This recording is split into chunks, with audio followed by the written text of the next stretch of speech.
Hello and welcome to News Watchin'. I'm Erin Moore. And I'm Lexi Leitner. Coming up on News Watchin', a building explosion in Maine kills 1 and injures 6. And 3 dead in a murder-suicide. Bill Maher faces criticisms for his segment on fat shaming. All that and more on News Watchin' tonight.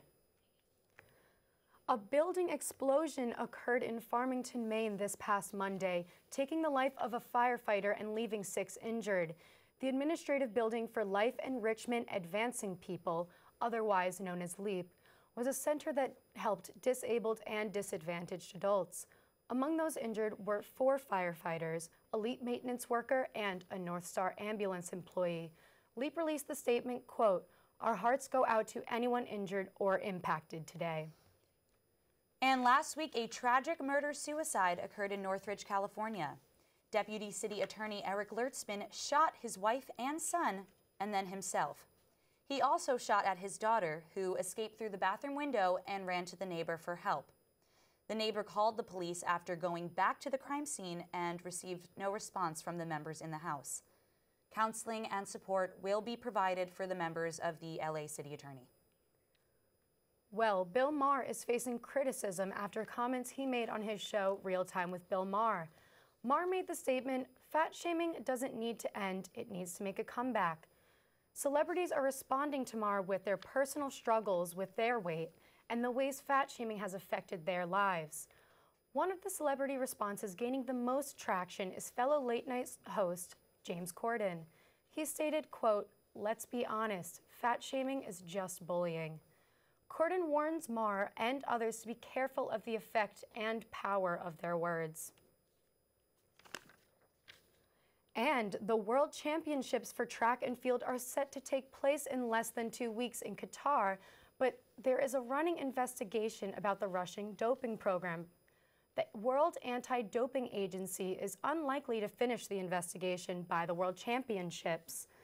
Russia will be unable to compete under their flag, but rather as neutral competitors. The Federation has concluded that this is a state-funded program that is known throughout all levels of government, yet Russian leaders still deny its existence. And 6 people have now died from vaping and e-cigarette use nationwide. There are more than 450 cases of lung illnesses from vaping use.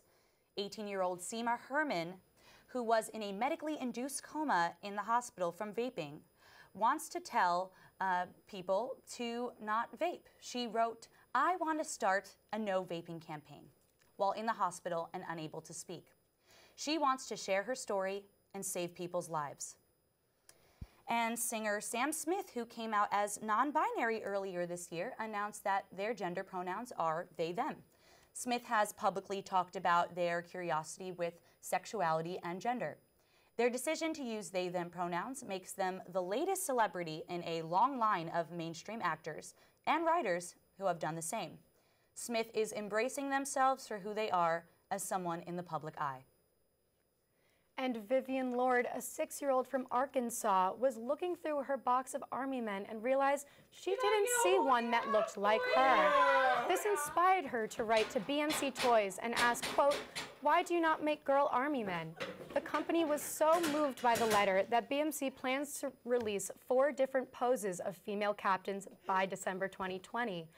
Many veterans have taken to Twitter raving about their excitement for this new addition to the classic toy and its importance for women in the armed forces. And girls aren't the only ones who want to have fun. Dozens of elderly men and women in South Korea are raving about the health benefits of their new daytime disco club. These dance parties are the first events of their kind to be funded by the South Korean government. They are aimed to combat senior loneliness, isolation, and dementia. If you or someone you know is age 65 or above, it's time for a vacation to South Korea. No rules, just boogie.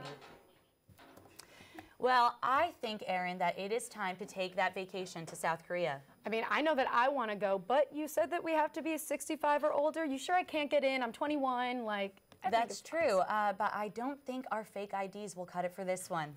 All right, well, coming up on News Watchin', Facebook enlists Ray-Ban on a secret project for smart glasses. And Cayuga Windsurfing Club stays open during the fall season. Also, stay tuned with us to hear about our predictions for this year's Emmys. Next week on News Watch and Tonight.